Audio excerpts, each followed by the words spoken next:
Other things I don't get. Peter Vermees still in charge of Sporting KC. You're telling me. I mean, I'm trying to have a bold prediction here. Well, here's your problem. You're predicting that he's going to fire himself. That's Yeah, that's a very that's true. very bold shout, right? So eliminated on the 21st of September, a week after San Jose. In Peter Vermees' 300th season, Sporting KC were the second team eliminated from the postseason. After a mesmerizing run last season, they could not replicate it in 23-24. Oh, that's just what I'm predicting the headline to be in 300 years because it's going to be the same thing. No, but again, he's here again. They couldn't make this late magic run. They're watching from the couch. What went wrong to send him there? Take it away, Connor. What went wrong is a resistance to change. Not because I'm biased. Not um, because you want to have one thing to look back on and say I was right. yes. All right. So I have my resistance to change is the two-parter. So I'll just cover one part for now, but um, the players aspect of it. So when I think of consistency in this league, I think of SKC, and not necessarily because they're consistently getting results, but because they bring back the same core of players almost every year with the exact same coach as well. And that definitely worked for a period of time. But as all sports dynasties go, there comes a point where the dynasty dies. And a team that isn't ready to face that reality will pay the consequences of not moving on. SKC is one of those teams paying the price. The last 3 seasons, this one included, have been losing records for KC. And two of those three have been very bad seasons. What have they invested to change that? Virtually nothing. The core is exactly the same, considering they spent a whopping 1.13 million euros over the last 2 seasons to build up this team. Mind you, they are sitting on 6 million euros from the Busio sale. Fontas, Russell, Pulido, and Melia are perfect examples from this crop of guys who are past their prime but still collecting checks from this team. Before them, it was guys like Zusi and Espinosa, who were still decently sized parts of the team despite being well past their prime.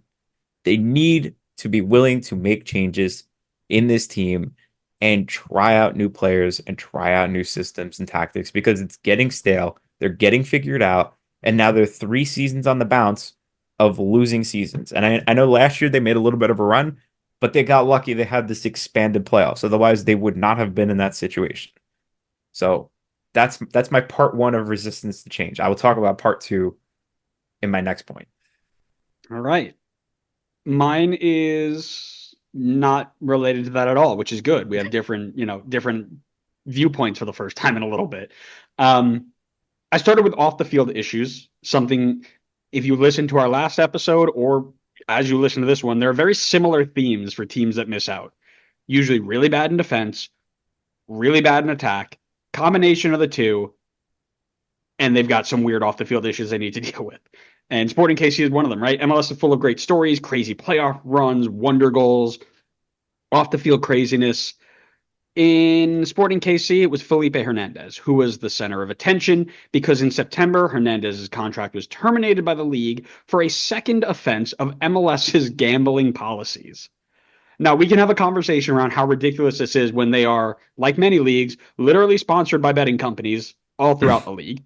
And we will have that conversation another time. But it's a rule, and he broke it. And he broke it twice. He was given a chance to be, hey, you bet on games. Don't do that again. Okay, guys. I just bet on another game. like, like he broke it, right? SKC's midfield already razor thin.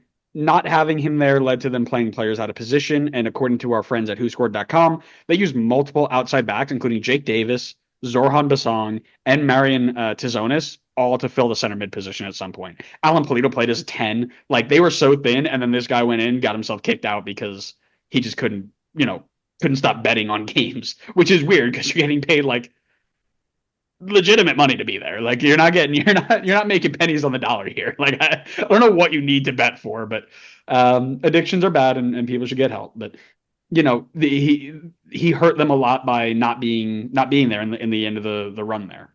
Yeah, he took bet on yourself a little too literally. Nice. He listened to Zac Efron one too many times. Was like, I got you, kid. He's like, this is my anthem.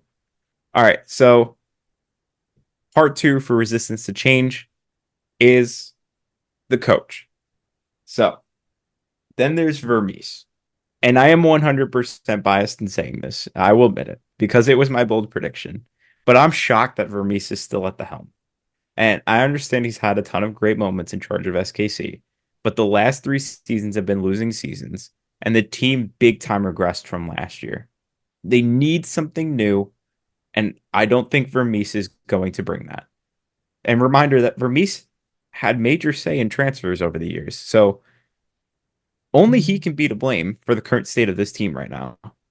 And they've brought in Mike Burns as a sporting director to take over transfer activity. So that's at least a change that has to be taken as positive. But they need to prove that they'll actually spend. This is not a league anymore where you can get by with consistency and mediocrity. You need to spend and be ambitious if you want to truly compete. And so, in my opinion, it's time for a shakeup at SKC, Yeah, I don't think anybody can disagree with that. It's except Peter Vermees. And he Yeah, has to literally. I say mean, so. well, because I remember tweeting something out right about middle of the first half of the season. Like they had gone 6 games on no wins, and they were bottom of the table. And I was like, all right, well, clearly Vermees and I think at that time it was Luchi Gonzalez. He was still at San Jose. Like those guys are clearly the two ones on the hot seat, right? And my mentions were flooded from SKC fans like, don't hold your breath. He's not going anywhere. They've already signed him for a 5-year deal, and he's going to see the whole thing out. We've been here, done that. Like he's not going anywhere. So poor SKC fans. I feel bad for them that they have to go through this again and again and again. The other thing they have to go through is what I've titled defensive malpractice and underperforming attack. Because similar to San Jose, Sporting KC leaked goals this year. Tim Melia has gone on a downward trend in the last few years. He wasn't as bad as some other goalkeepers, minus 1.1 PSXG plus minus, 53 goals against in 28 games. He could have been better, but he wasn't terrible. But they did concede 64 goals in 33 games and would be leading the league if not for our friends in San Jose. Combine that with the fact that Daniel Shalhoub, Alan Polito, and Johnny Russell combined for only 15 goals. That's a combination for failure, right? We talked about how running it, like you mentioned, running it back another year with the same crew might not be a solid plan to success. And it seems like we finally got one right. SKC fans, we're sorry. We tried to curse you in the right direction, but sometimes even Peter Vermees can't be beaten. He is inevitable. So mine kind of tacks onto yours a bit. My point was on the defense as well. 64 goals conceded is the joint third worst in the league. And for a team that scored a surprising amount of goals this season, the defense is where you have to point your finger towards. I think there's a couple of things at play here. So I think one is that there was quite frankly an over reliance on a 38-year-old Tim Melia in net, who I think was not up to par this season. And he has two stats, which I think speak a lot to the defense this year. And one of them is that he had a 59% save percentage, which does not bode well for how he has performed this season. But the other stat, as you mentioned, a minus zero point 0.8 PSXG plus minus, which is way better than you'd expect for someone with a 59% save percentage and 64 goals conceded, which leads me to the next part. And I think that is that the defense is just not good. Like, just flat out not good enough. In my opinion, they need to blow it up, blow up the back line, and build the back line around Jake Davis. I think he has some potential back there, and the rest of it, I think you need to change it up, do something different. And I know blowing it up is not in SKC's DNA, but they need something new for once, and definitely in that back line. Even if it's just starting at the goalkeeper spot. I don't think you can keep rolling out Tim Melia till he's in a wheelchair, but You they might. definitely could. They I mean, might. listen, William Yarborough still plays, so you can do whatever you want. I mean, Tim Yarbrough's only 35. He's not good, but not exactly like geriatric either. No, I'm not saying age wise, but if you can roll out William Yarbrough, you can roll out whoever you want. I mean, you can put me in goal for all you care. I don't. There are no rules at this point. Throw him out the Brad window. Guzan until he's 45. I know you want it. Last one for me, inability to close out close games. So I took a look. They had 18 losses up to this point, could be 19 by the end of the year. 11 of them were by one goal, and they had seven draws as well. So we talk about it a lot where teams that miss the playoffs very often are teams that can't win close games or turn draws into wins, right? They lack that key impact player who's going to turn close games in their favor.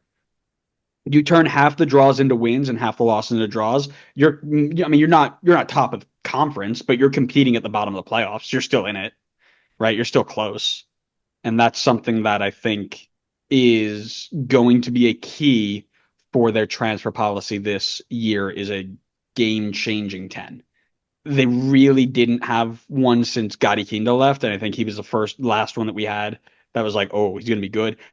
Pulido's on contract to 2026. You probably could sell him on for a little bit of transfer value and replace him in the designated player spot.